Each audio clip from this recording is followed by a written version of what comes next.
Hi, and welcome back. In my last video, I was talking to you about the importance of finding a short-term, compelling, measurable why that will entice you to do the work that's necessary to become free from food addiction and create a peaceful relationship with food. This next video, what I want to talk about here is, if you have weight to lose, we all know that diets don't work long term, but we all keep kind of looking for the next one, hoping that maybe it'll be our last, or maybe we'll really be on to something that we'll be able to stick with. But what I found after those 45 years of my lunacy, of living that secretive, out of control life of a binge eater and a food addict, is that diets led to deprivation, and then the deprivation would lead right back to binging. So when I figured this out in 2010 of how to finally get free from food addiction, I realized that I had to make a rule for myself that no foods were going to be off limits. And that was really scary because I never knew how to eat anything in moderation. So if I was on a diet, I would stay away from my favorite foods as long as I possibly could until I couldn't take it anymore and the deprivation got so bad that I would then go and binge on the cookies or the ice cream or whatever it is, and I would eat a box of something or a bag of something, and I just didn't know how to eat, anything in moderation. So what I realized on that fateful day in 2010, when I finally figured this out, was that I had to say every food is an okay food for me to eat. I just have to learn how to make peace with each food so that I won't feel deprived and I won't feel the need to binge on it.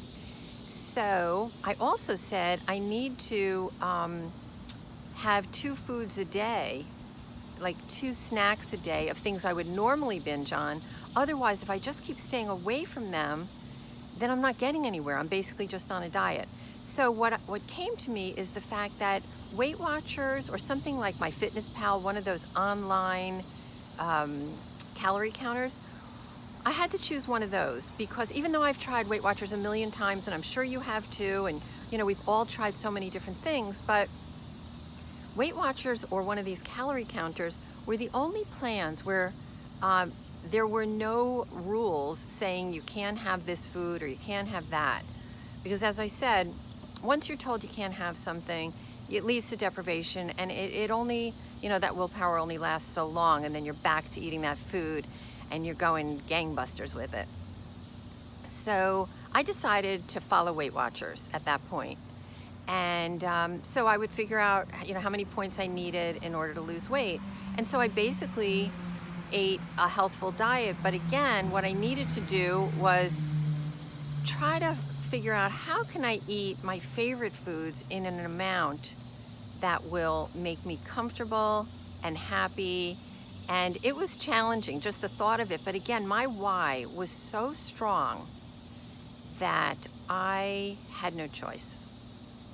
So the first thing is to find your why. The second thing is pick a plan where there are no rules and regulations or no foods off limits. And I'm going to get back to you in the next video where I'm going to talk about what I call tricks to make it stick. This is all about the work that I did all day long, and I still do every day in order to stay calm around food.